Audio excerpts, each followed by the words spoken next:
So Wakenya wenzangu, as much as tuna complain kuhusu hizi taxes ambazo tunaletewa na Rais William Ruto through the Finance Bill 2023, as much as tunaita Ruto Zakayo mtoza ushuru, kuna kitu lazima tufikirie na tukuje kwa reality.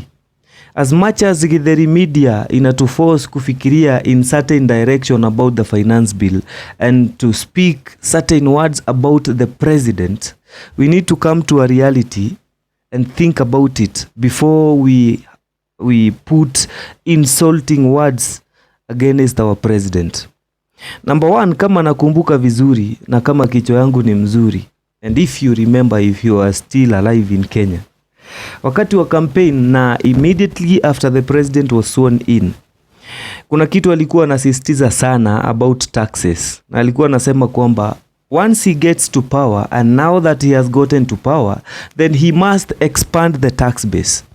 So some of us believed that expanding the tax base, and we still believe that, had nothing to do with increasing the number of taxes being paid by individuals, but rather it meant increasing the number of people contributing to paying taxes.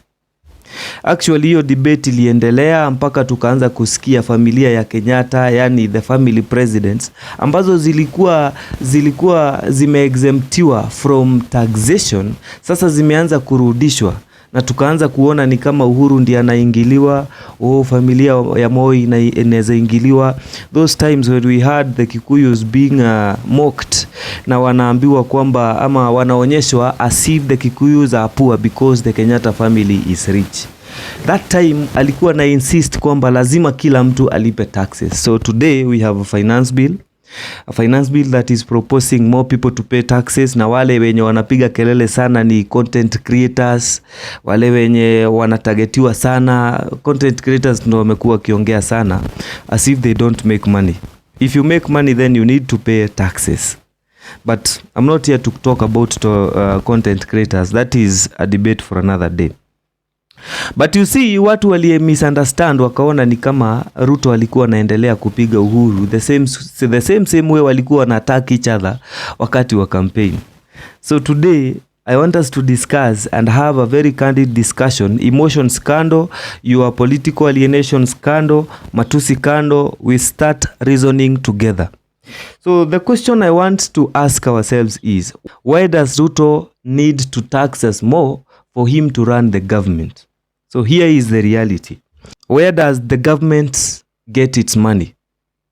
Number one, and the best and the fastest way for the government to get easy money is taxation. In fact, taxes ndo zinafaa kurun all the operations of the government, including development na recurrent expenditure. Zile pesa wanalipa wafanyikazi nayo, wakafanyikazi wa umma, na zile pesa wanafanya development nayo, zote zinafaa come from taxes. Because then, as you may agree, the government is not allowed to do business. The government is supposed to regulate the business environment. They are supposed to facilitate the business, and they should benefit from those businesses by taxing. And so they should use that tax to conduct this function of regulating and facilitating business operations in the country. Okay? So if the government has a budget, we all agree that it is supposed to fund that budget using taxes, using the revenue they have collected from taxes.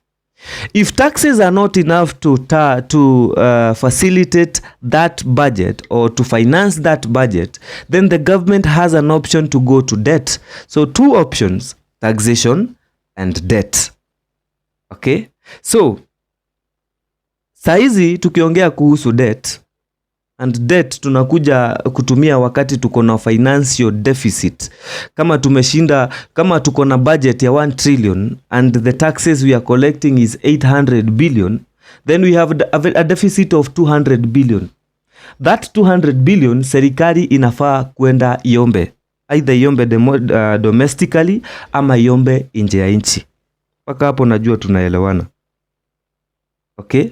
But according to the way these debts are being managed, We have come to realize, or the African countries have come to realize that number one, zile madeni munapewa na international bodies kama kina IMF na World Bank, African countries including Kenya munapewa na higher interest rates, punitive interest rates, sio kama zile countries zingine zile rates wanapewa nazo.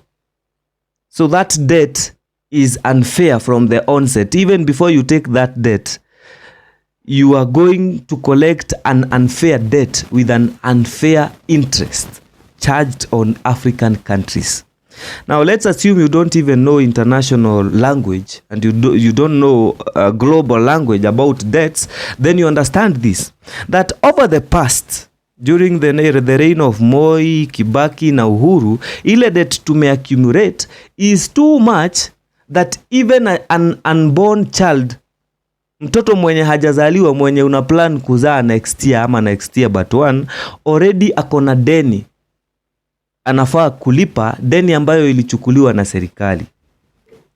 Okay, so as Kenyans we have agreed that the direction of debts inatuweka kwa shimo that hata ndio inafanya economy inakuwa mbaya, because we are focusing on paying the debts than developing ourselves, than creating employment opportunities. In fact, we are being told that we are using over 80%, I don't know, 60% of whatever we are collecting as taxes to pay off debts. So if there's something we can agree with the Kenya Kwanza government, and if there's something we can agree with the President William Ruto, is that we cannot continue borrowing more debts.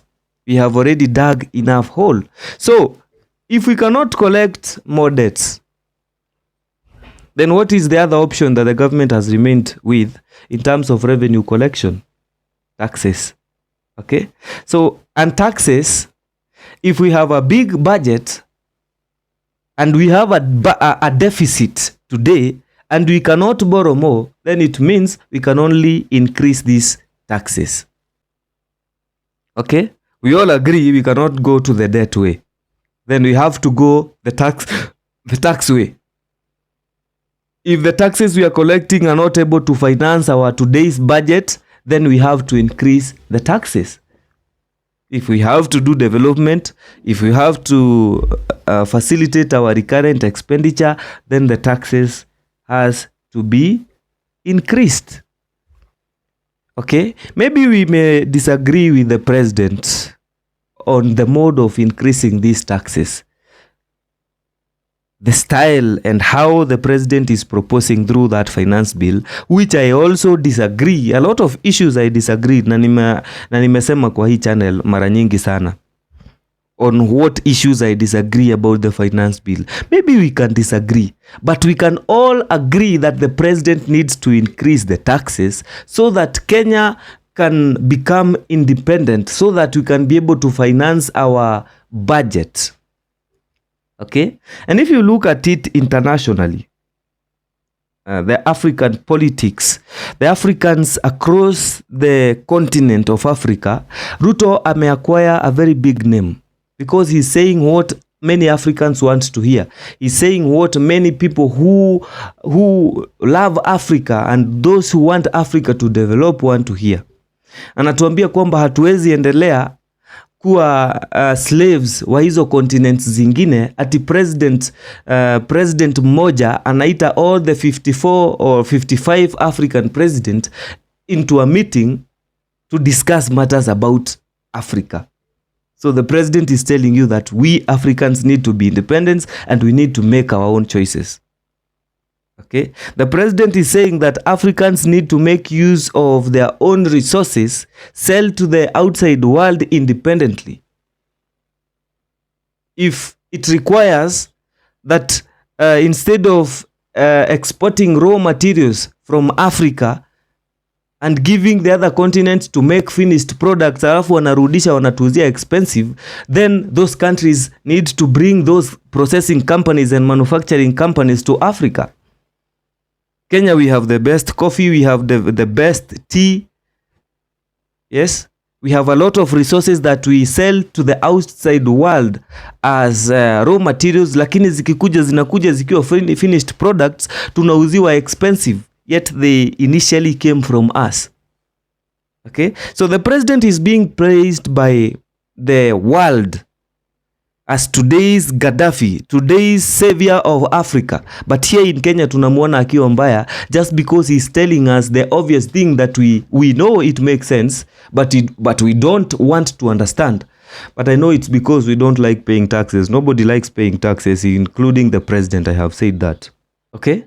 So the question I'm asking Kenyans is, so how comes your president in terms of global politics and African politics is this genius that is being admired by all the countries, lakini nyinyi back at home your Githeri media inaonyesha the bad side of your president, and that bad side in fact ni ya kuwatayarisha leo, alafu kesho mtakuwa independent and you become this economic giant that your president has envisioned. How comes? The same Githeri media that has been always sponsored by the outside world to influence the decisions being made here in Kenya. The same people who are being used to bring discussions about LGBTQ when you needed to speak about your economy. Yes? It is the same media that very soon mutaanza kusikia President William Ruto ameanza kuitwa Dictator William Ruto just for speaking what most people think is best for Africa and best for Kenya. Already mumeanza kumuona kama dictator because of a simple finance bill that doesn't even make sense to discuss about. A very huge finance bill, a lot of pages, lakini tunaongelea page moja yenye inaongea kuhusu housing levy. I want to ask you, apart from that housing levy yenye tunaongea kuhusu na yenye tu emotions zetu zote tumeonyeshwa na Githeri media tuongee kuzihusu, what else do you know about that bill? If they were to remove that 3% na waseme hata hawataendelea, will you be okay with the bill? So read the bill, understand it well, and start appreciating your president. Your president is not a dictator. There are a lot of things I can disagree with him, and I can tell you, if he is a dictator, then that is a good dictator for you at the moment. He is a good dictator for Africa at the moment. Subscribe and let's meet in the next video.